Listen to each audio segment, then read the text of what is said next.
Alright, we are back with another new deck for Pioneer. So I thought to myself, Scapeshift doesn't see a whole lot of play in Pioneer. What's the deal with that? So I decided to throw a bunch of cards together that would like to see a Scapeshift resolve, and the result is this really fun deck that got me to Platinum. So basically, we want to see what has landfall triggers and then go from there. So in our one drop, well, new to the party from a few months ago is Iridescent Vine Lasher, which not only is a one drop, but it can create two landfall happy lizard assassins. We also have Aquum Hellhound,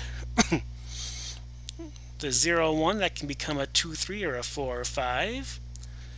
We have Bristly Bill, the Spine Sower. Dumps 1/1 counters on your creatures with a landfall trigger.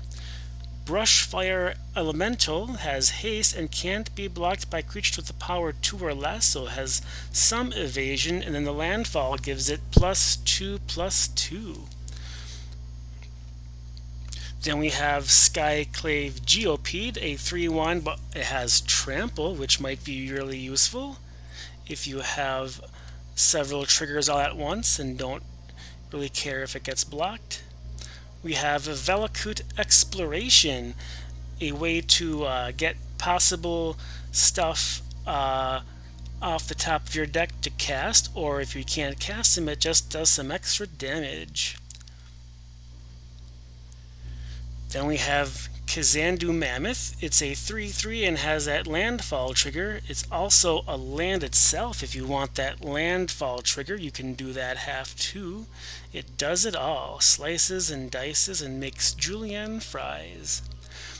And then also we have the Sawblade Skin Ripper.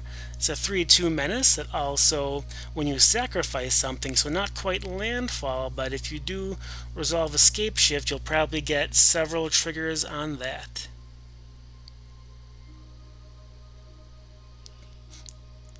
And then we have Scapeshift, so if you didn't know, you can sacrifice any number of lands to go for any number of other lands, and those go on the battlefield. Before I forget, Strangle is our 1-drop removal spell, because we're planning on just playing creatures until we hit a Scapeshift,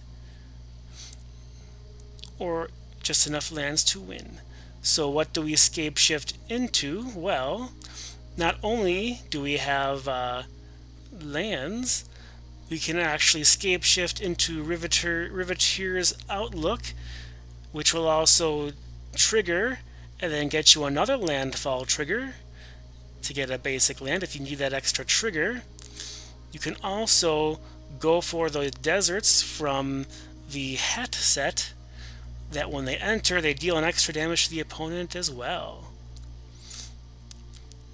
Jagged Barrens and Festering Gulch, so you can Scapeshift, get at least 4, maybe 5 landfall triggers. Well, yeah, possibly 5. If you do it on turn 4, you get the landfall for the turn, then 4 more. So 5 landfall triggers usually is enough to close the game out between all these landfall triggers here and then the extra triggers here. And so possibly a turn 4 victory.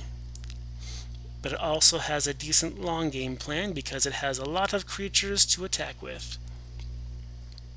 Sideboard cards, extra removal against control and those aggressive white and blue decks. Lithomantic Barrage, one of my favorite cards. Pick your poison for another 1-mana removal spell for all those modes.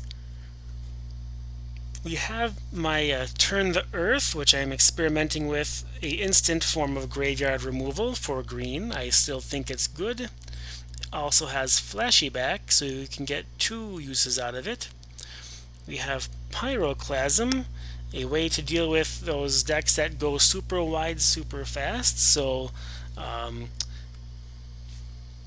Boros Convoke and such other white weenie decks.